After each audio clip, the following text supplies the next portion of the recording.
नमस्कार साथियों, मैं अनुकुल द्विवेदी एक बार फिर से स्वागत करता हूं आप सभी का आशा आईसीएस के यूट्यूब चैनल आशा आईसीएस वर्चुअल एकेडमी पे, जहां आज हम देखने जा रहे हैं छत्तीसगढ़ में मौर्य काल। जी हां साथियों, वही मौर्य काल जिसने गंगा के तट पर घनानंद जैसे क्रूर शासक की सत्ता का अंत किया, उसकी क्रूरता का अंत किया।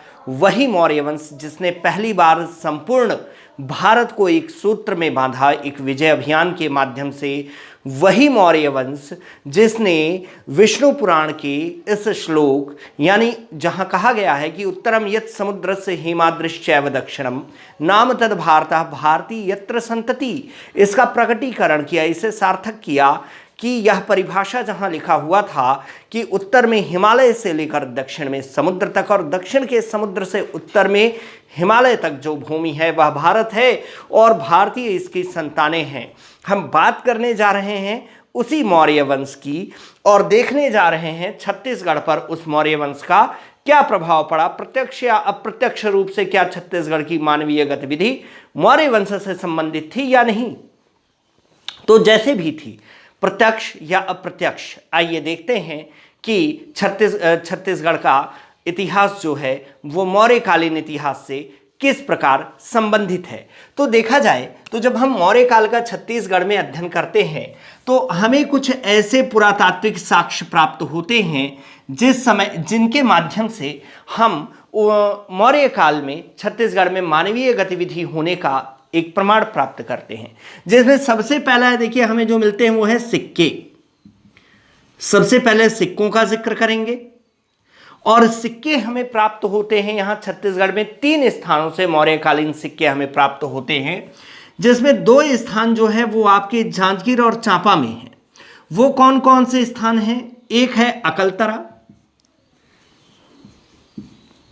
अकलतरा और दूसरा है ठठारी। ये दोनों ही स्थान स्थित हैं जांजगीर चांपा जिले में। और इसके पश्चात एक स्थान बारगांव, जहां से हमें मौर्यकालीन सिक्के प्राप्त होते हैं, यह स्थित है रायगढ़ में। और मौर्यकालीन सबसे महत्वपूर्ण साक्ष्य हमें मिलता है सरगुजा जिले के उदयपुर विकासखंड, सरगुजा जिले के उदयपुर विकासखंड के रामगिरी पर्वत, रामगढ़ लिख लीजिए, रामगढ़ ज्यादा प्रचलित है, गिरी प्रचलित नहीं है, रामगढ़ पर्वत से। और रामगढ़ पर्वत में 2 गुफाएं हैं। एक गुफा का नाम है सीता वेंगरा और एक गुफा का नाम है जोगी मारा। इन दोनों से ही हमें तत्कालीन अभिलेख प्राप्त होते हैं। अभिलेख हमें सीता वेंगरा से भी प्राप्त होता है और मौर्यकालीन अभिलेख हमें जोगीमारा से भी प्राप्त होता है। और अभिलेख के साथ ही हमें प्राप्त होते हैं जोगीमारा से मौर्यकालीन भित्ति चित्र जो कि मौर्यकालीन है। और ये लाल रंग का प्रयोग इस भित्ति चित्र के निर्माण में हुआ है, जो ऊपर रूफ में किए गए हैं। और देखा जाए तो इन दोनों ही जो आपके अभिलेख हैं, इनकी भाषा पाली है और लिपि इनकी अगर देखें, लिखने का तरीका जो है वो ब्राह्मी लिपि है, ब्राह्मी लिपि में लिखा गया है। और सीता वेंगरा है, इसके लिपि का जब हम हिंदी में अनुवाद करते हैं, देवनागरी में लिखकर हिंदी में अनुवाद करते हैं, तो समझ में आता है कि यहाँ लिखा गया है कि हृदय को दैदीप्यमान करने वाले स्वभाव से ऐसे कविगण, हृदय को दैदीप्यमान करने वाले स्वभाव से ऐसे कविगण रात्रि में बसंत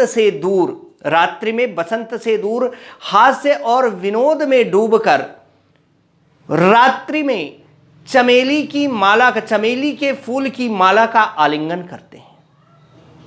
चमेली के फूल की माला का आलिंगन करते हैं। तो हास्य और विनोद में डूबकर स्वभाव से ऐसे कविगण, कहने का क्या तात्पर्य है कि निश्चित तौर पर सीता विंगरा में काव्य पाठ तो होता ही था, काव्य पाठ, साथ ही यह एक रंगमंच